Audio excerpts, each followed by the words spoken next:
Ask your parent or carer's permission and go to scratch.mit.edu. Click on Join Scratch.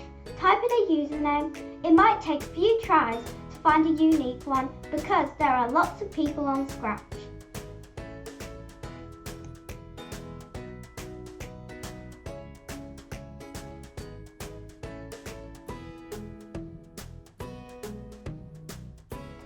Then enter a secure password. Pick something that nobody is going to guess and click Next.